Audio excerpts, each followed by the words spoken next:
Mobile use করা বেদাত নয়, হাতে ঘড়ি দেয়া বেদাত নয়, প্লেনে করে হজে যাওয়া বেদাত নয়। আজকে কিছু লোক বেদাতকে হালকা করার জন্য উদাহরণ দেয়, বেদাত এত খারাপ হইলে তোমরা প্লেনে করে হজে যাও কেন, তোমরা মোবাইল ব্যবহার করো কেন? বেকুব কাকে বলে? বেদাত হলো ইবাদতের নিয়তে, সওয়াবের নিয়তে এমন কোন কাজ করা যেই কাজটা রাসূল এবং সাহাবাই কেরাম করেন নাই। এবার আপনাদের কাছ থেকে জানতে চাই, সওয়াবের নিয়তে আমরা মোবাইল ব্যবহার করি? সওয়াবের নিয়তে আমরা বিমানে উড়ি? সকল নতুন কাজ বেদাত নয়। শাব্দিক অর্থে বেদাত মানে নতুন আবিষ্কার, আর পরিভাষায় বেদাত হলো ইবাদতের নিয়তে এমন কোন কাজ করবেন যেই কাজ রাসূল এবং সাহাবারা করেন নাই। হিয়াল ইবাদাতুল মুহদাসা মা লাম তাকুন ফি জামানিন নবী ওয়া আসহাবি, রাসূল এবং সাহাবাদের জামানায় যেটা ইবাদত হিসাবে ছিল না, নতুন করে তৈরি করার নামই হলো বেদাত। এখন বাংলাদেশে ডজন ডজন বেদাত চলছে, অভাব নাই। শিয়ারা হাই হোসেন করলো, শিয়ারা তাজিয়া মিছিল করলো, শিয়ারা গরু জবাই করে খিচুড়ি খাওয়াইলো ইমাম হুসাইনের শাহাদাতের দিবসে, তাই এটা বেদাত হয়ে গেল। আমরা বাংলাদেশেও দেখেছি এই রবিউল আউয়াল মাসে কিছু লোক বিশ্ব নবীর জন্ম দিবসে নতুন করে ঈদ পালন করেছে। এবার আপনারা বলুন তো, যারা ঈদে মিলাদুন নবী পালন করেছে তাদের সওয়াবের নিয়ত আছে না নাই? কথা বলতে হবে। সওয়াবের নিয়ত আছে না নাই? ওনারা যে মিছিল করলো, মিটিং করলো, ব্যানার টানাইলো, গেট বানাইলো, শুভেচ্ছার স্বাগতম দয়াল নবীর আগমন। আমার ভাইরা, এই যে ঈদে মিলাদুন নবীর দিন তারা কি গরু ছাগল জবাই করে খিচুড়ি খায় না? এই যে গরু কিনছে, টাকা দিছে, সওয়াবের নিয়ত আছে না নাই? এখন সওয়াবের নিয়তে ওরা মুহররমে হাই হোসেন করলে, তাজিয়া করলে বেদাত হলো। বেদাত হওয়ার কারণ এটা রাসূল এবং সাহাবারা করেন নাই। তাহলে যেই ইবাদত রাসূল সাহাবারা করে নাই, এটা আপনার বাবা যদি করে সেটাও বেদাত হবে। রাসূলুল্লাহ সাল্লাল্লাহু আলাইহি সাল্লাম ইন্তেকাল করলেন 11 হিজরিতে। কত হিজরিতে? সর্বশেষ সাহাবী ইন্তেকাল করলেন 101 হিজরিতে। মাঝখানে চলে গেল 90 বছর। এই 90 বছরে সাহাবারা জীবিত ছিলেন। আবু বকর, ওমর, ওসমান, আলী সবাই জীবিত ছিলেন, ঠিক কি না? এই 90 বছর হাজার হাজার সাহাবী জীবিত ছিলেন। আপনাদের কাছ থেকে আমি একটু জানতে চাই, রাসূলের প্রতি সাহাবাদের ভালোবাসা আমাদের চেয়ে কম না বেশি? কত বেশি?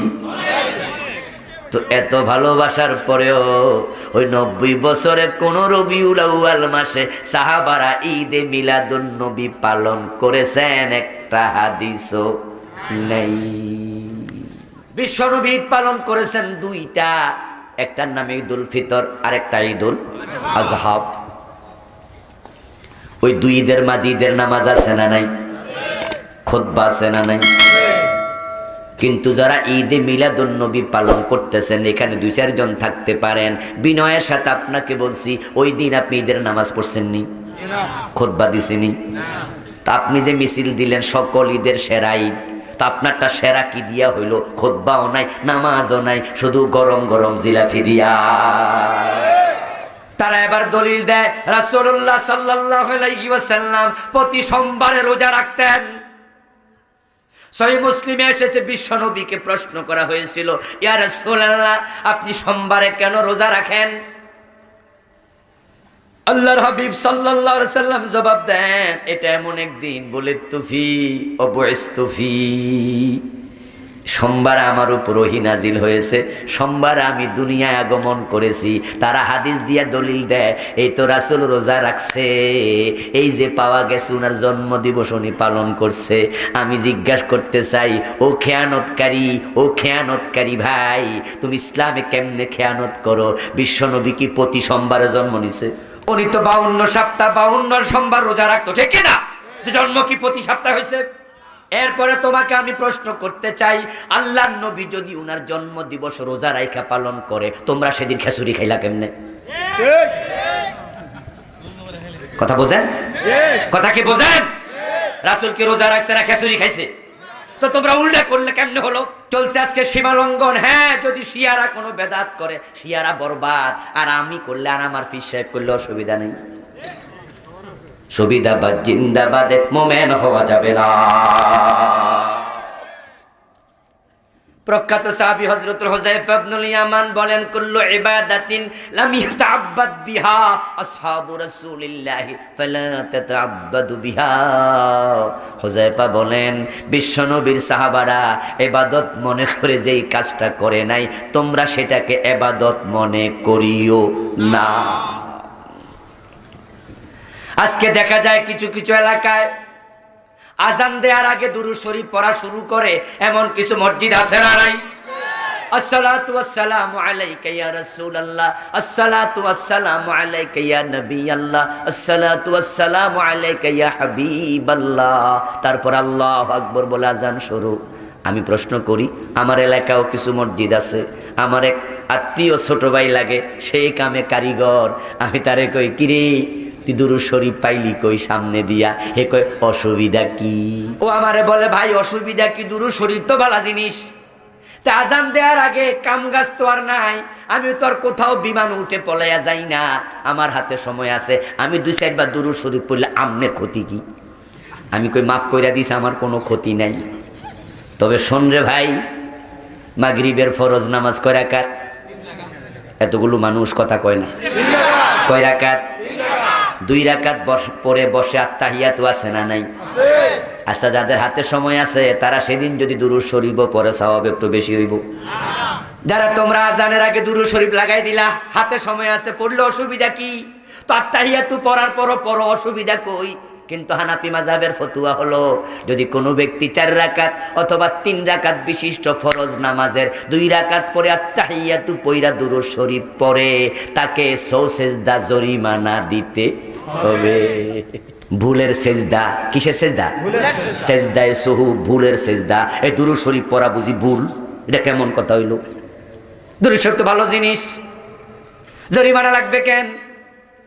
এর মানে হলো আমার নবী আত্তাহিয়াতু পর্যন্ত পড়তে বলেছে, এখানে দুরূদ পড়তে বলে নাই, তাই এখানে দুরূদ পড়লে বেদাত হয়ে যাবে। রাসূলুল্লাহ সাল্লাল্লাহু আলাইহি ওয়াসাল্লাম আযান শিখাইছে সাহাবাদেরকে, আযান শুরু হবে আল্লাহু আকবার দিয়া, এর আগে কোনো দুরূদ রাসূল শিখান নাই, পড়লে এটার নামই হলো বিদআত। বিখ্যাত সাহাবী আব্দুল্লাহ ইবনে ওমর রাদিয়াল্লাহু তাআলা আনহুর সামনে আল্লাহর এক বান্দা হাসি দিল। হাসি দেওয়ার পরে আপনাদের বুড়িচং এলাকায় কি দোয়া পড়ে?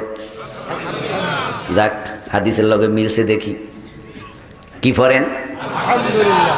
ওই ব্যক্তি শুধু আলহামদুলিল্লাহ পড়ে নাই, সে হাসি দিয়া আলহামদুলিল্লাহ ওয়াসসালাতু ওয়াসসালামু আলা রাসূলিল্লাহ, আল্লাহর প্রশংসাও করলো, রাসূলের উপরে দুরূদও পড়লো। হযরত ইবনে ওমর কয়, এই বেটা দুরূদ পাইলি কই? ফানকারা ইবনে ওমর, সাথে সাথে ইবনে ওমর তাকে ধমক দিলেন।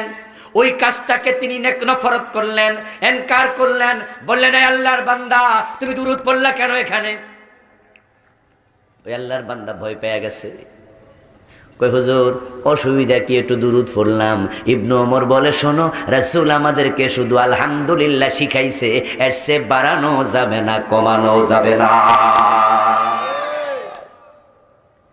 তুমি সারাদিন বইয়া বইয়া দুরূদ পড়ো, অসুবিধা নাই, কিন্তু হাসি দেওয়ার পরে শুধু আলহামদুলিল্লাহ আছে, এখানে দুরূদ পড়লে বেদাত হয়ে যাবে। এখন আমাদের দেশে দেখা যায় যে আমরা বন্ধু যখন নামাজে দাঁড়াই, নামাজের মাঝেও আমরা কিছু বেদাত না করলে মজা পাই না।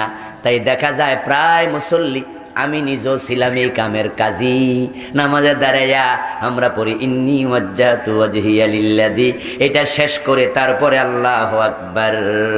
অথচ বিশ্বনবী আল্লাহু আকবার তাকবীরে তাহরিমার আগে একদিনও ইন্নী ওয়াজ্জাহতু পড়েন নাই। গড়ে আমরা পড়তেছি, এমন কাজ করে আজকের এখানেও আছে না নাই? আমি নিজেও করতাম। ও ভাই আমার, মানুষ ভুল করে, ভুল করার পরে প্রমাণ যদি হয় এটা হাদিসে নাই, আপনি ভুল করবেন নাকি সংশোধন হবেন? এটাই তো নিয়ম। প্রশ্ন হতে পারে হুজুর এই ভুলগুলো আগের হুজুররা কেন করছে, প্রশ্ন হতে পারে না? ওনারা তো আপনাদের ওস্তাদ ছিল, অথবা আরো বড় আগের হুজুররা করছে কেমনে? আমি তখন বলি শোনো ভাই, আজ থেকে 100 বছর পিছনে যাও, 150 বছর পিছনে যাও, পুরা বাংলাদেশ খুঁজো, একটা টাইটেল মাদ্রাসা পাওয়া যেত না। যদি কেউ আলেম হওয়া লাগতো তাকে কলকাতা আলিয়া পড়া লাগতো, ঠিক কিনা? ওখানে মাওলানা পাস। যদি দেওবন্দ না যাইতো তাহলে দাওরা পাস কপালে জুটতো না। আপনারা যারা আমার বয়সী আছেন, আমার একটু সমবয়সী সিনিয়র আছেন, আমাদের অনেকের মক্তবের ওস্তাদ ছিল মুন্সি।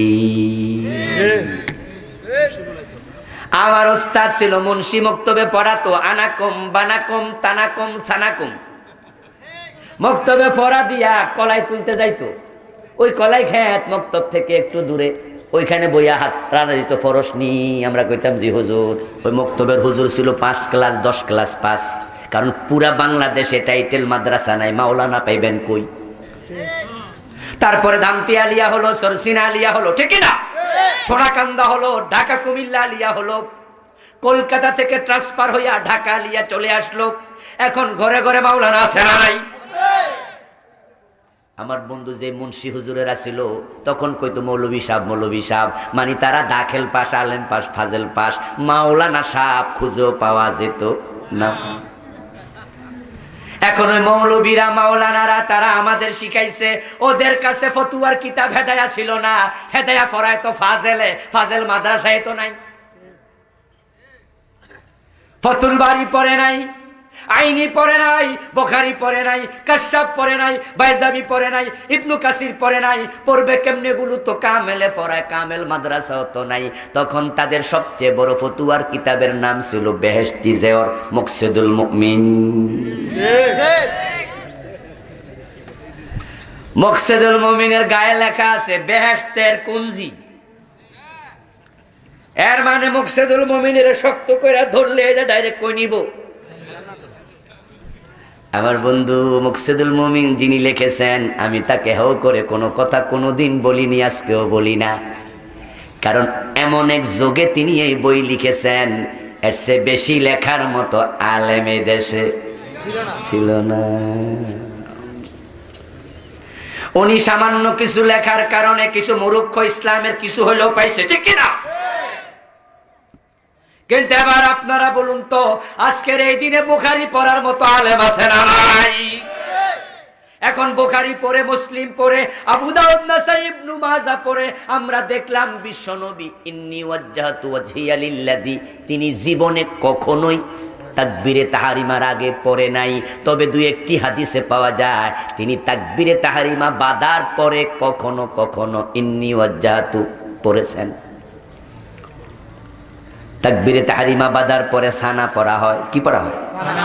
বিশ্বনবী একটা সানা সব সময় পড়তেন না, তিনি পড়তেন সুবহানাকাল্লাহুম্মা বিহামদিক। এই সানাটা যেটা আমরা পড়ি, তিনি পড়তেন আল্লাহুম্মা বাঈদ বাইনি ওয়া বাইনা খাতায়ায়া কামা বা'আদতা বাইনাল মাশরিকি ওয়াল মাগরিব। তিনি পড়তেন আল্লাহুম্মা নাক্কিনি মিনাজ যুনুবি বিসালজি ওয়াল বাদ কামা ইউনাক্কা সাওবুল আবিয়াদু মিনাদ দানাস। তিনি পড়তেন ইন্নী ওয়াজ্জাহতু ওয়াজহিয়া লিল্লাযী ফাতারাস সামাওয়াতি ওয়াল আরদা হানিফাও ওয়া মা আনা মিনাল মুশরিকিন। এবার আপনাদের কাছ থেকে আমি জানতে চাই, এটা তিনি পড়তেন তাকবীরের আগে না পরে? কিন্তু আমরা ধাক্কাইয়া নিছি, কারণ সকল কাজ আমরা ফার্স্ট। এরপরে বন্ধু সালাম যখন আমরা ফিরাই, বিশ্বনবী সালাম ফিরা কি পড়তেন? সালাম ফিরা বলতেন আল্লাহু আকবার, সালাম ফিরা পড়তেন আস্তাগফিরুল্লাহ আস্তাগফিরুল্লাহ আস্তাগফিরুল্লাহ। কয়বার? সালাম ফিরা পড়তেন সুবহানাল্লাহ 33 বার, আলহামদুলিল্লাহ, আল্লাহু আকবার, আয়াতুল কুরসি, আরো আরো দোয়া আছে না নাই? বিশ্বনবী এগুলো অনেকক্ষণ লাগাইয়া পড়তেন। কিন্তু আমরা এখন ইমামেও পড়ে না, মুসল্লিও পড়ে না, আমরা এত ব্যস্ত, আমাদের হাতে এত সময়ও। আমরা যে 4 রাকাত যোহরের নামাজ পড়ছি এটাই তো বেশি, আবার সালাম ফিরে এত দোয়া, এত টাইম কই? আমরা খুব ব্যস্ত না? So much busy. আমাদের ফোলা আছে, মাইয়া আছে, সংসার আছে, ব্যবসা আছে, এত সময় কই?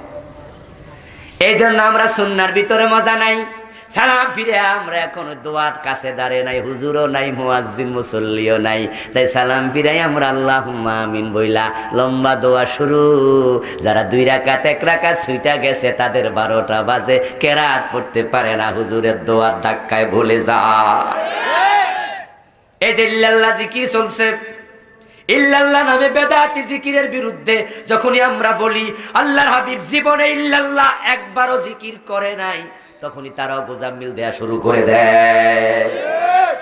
কই নাহু স্বরূপে আছে? আচ্ছা, নাহু স্বরূপ কি ইসলামের কিতাব? নাহু স্বরূপ তো হলো কোরআন হাদিস বুঝার জন্য, ঠিক না? এটা ইসলামের দলিলের কিতাব না।